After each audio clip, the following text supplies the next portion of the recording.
La pauvreté et l'inégalité sociale font que les fils et filles des familles les plus pauvres ont peu d'opportunités de choisir.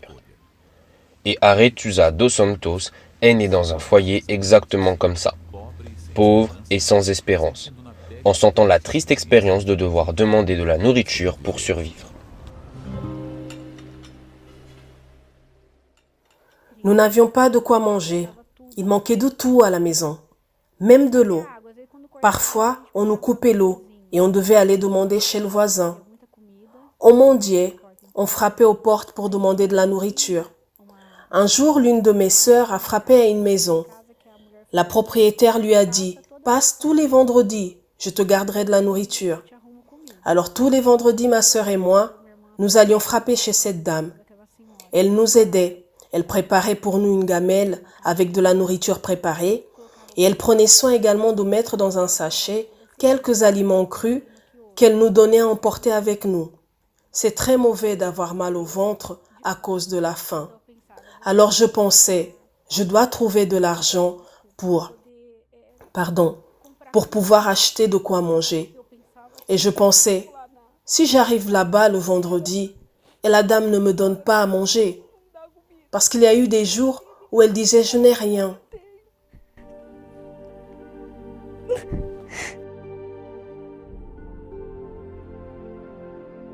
J'ai une tante qui vivait dans une autre ville. J'allais chez elle pendant les vacances. Elle m'appelait, m'achetait le billet et m'emmenait pour les vacances. Ma tante fréquentait déjà le centre d'accueil. Et dans cette réunion, j'ai pensé, ça existe un endroit aussi bien? Je suis sortie de là-bas avec une paix, une joie immense. Lorsque j'ai connu l'Église universelle, j'ai commencé à inviter toutes les personnes que je connaissais à y aller. Et là, j'ai connu mon mari.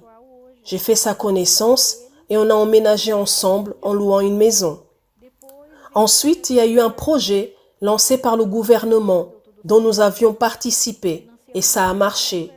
Nous avons acheté une maison pour y habiter et nous étions toujours membres à l'église. Nous n'avions pas encore d'enfants, mais la faim était toujours présente. Il n'y avait pas de prospérité. Quand la période de la campagne d'Israël arrivait, nous nous asseyions entre le milieu et le fond de l'église. Et il y avait toujours des témoignages, de beaux témoignages, de choses glorieuses. Et en arrivant à la maison, je lui demandais, « Tu penses que c'est réel ce que ces gens disaient ?» Je doutais, car je ne savais pas si cela allait marcher. Car à la maison, mon mari et moi, nous comptions toujours sur son 13e mois. On comptait sur cet argent. Et la campagne de juin, celle de milieu d'année, on n'y pensait même pas, on l'ignorait. Et celle de fin d'année, où l'on avait le 13e mois, on pensait, si on donne notre 13e mois, et si cela ne marche pas? Avec le doute, on finissait par ne pas y participer. De nouveau, la campagne arrivait, et Dieu parlait avec moi. C'est le moment. Et les témoignages, chaque jour un nouveau. Et je disais, ah non, je n'ai pas le courage.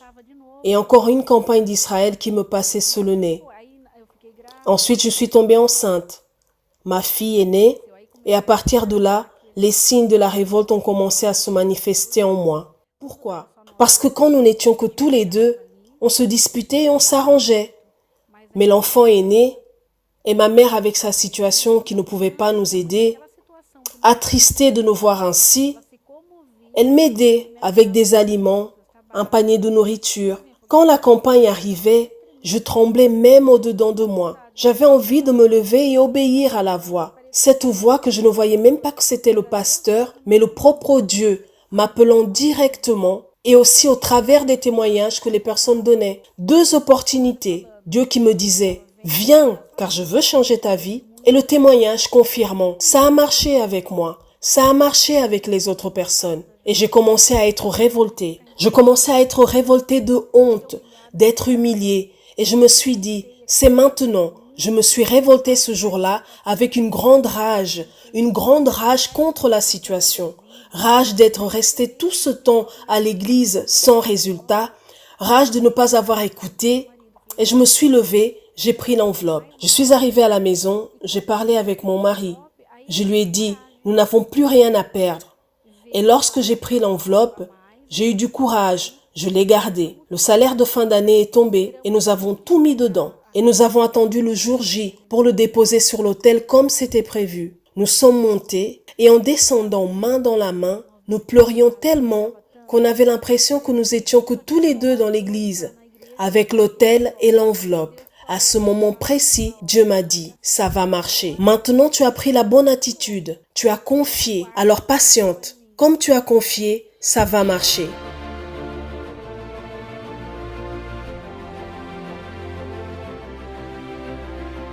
Suite à cela, j'ai eu une idée.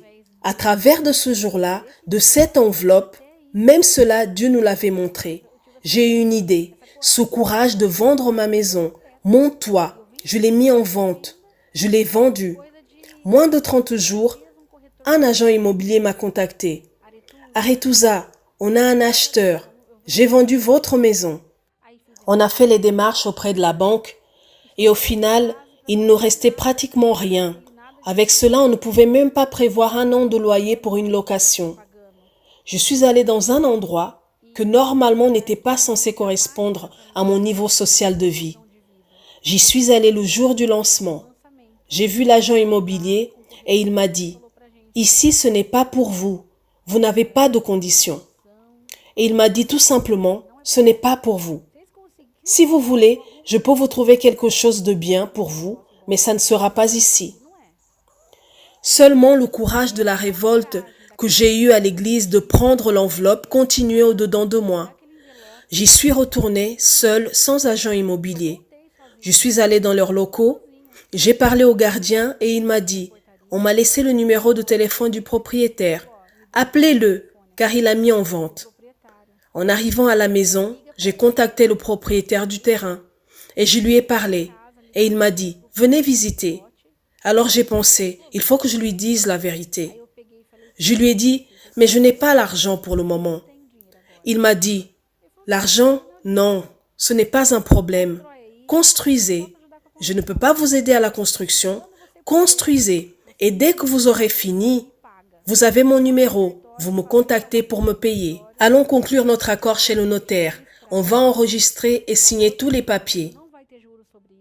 Au montant auquel je vends, vous n'aurez pas d'intérêt à payer dessus. Quand vous aurez, je crois en vous, vous m'appellerez et vous viendrez me payer.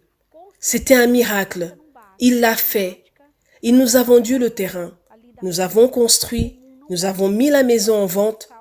Je ne croyais même pas qu'avec le prix que nous avions proposé, elle allait être vendue tout de suite. Ma première maison mise en vente. La personne a acheté la maison content. Il a tout déposé dans notre compte bancaire. J'ai appelé le propriétaire et je lui ai dit « Vous vous rappelez de notre accord? Je vous appelle pour vous payer la valeur du terrain. » Et de là, nous avons commencé. Et je suis devenu un constructeur de maisons de haute gamme.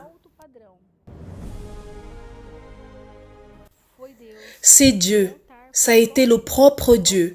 C'est l'autel qui m'a donné la direction. J'avais fait une formation de manicure. Je savais prendre soin des ongles. J'aurais jamais pensé diriger une équipe, donner des emplois aux gens, verser des salaires, faire des projets avec des architectes formés en faculté. Aujourd'hui, les gens qui nous cherchent à travers les coursiers, ce sont les médecins, les ingénieurs, les grands hommes d'affaires, car ce sont des maisons très luxueuses, valeur de haut standing. Ma vie a été une grande révolution. Tout le temps que je suis restée assise à l'église, si j'avais confié avant, ma vie aurait pu changer. Bien avant, je ne serais pas restée tout le temps stagnée là-bas, écoutant, doutant et s'en allant d'année en année.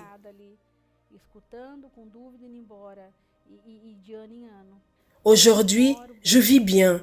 Nous ne manquons de rien, car je n'ai pas de problème à donner, car je suis arrivée dans l'église sans rien. Rien. Et c'est Dieu, le Dieu de l'autel, qui m'a tout donné, qui nous prospère. Ce qu'il me demande, je donne. La campagne d'Israël a fonctionné. Si je n'avais pas eu le courage, la révolte pour participer dans la première campagne d'Israël avec le 13e mois de mon mari, notre tout, mon salaire de manicure, je n'allais pas goûter à cette prospérité et toutes ces bénédictions.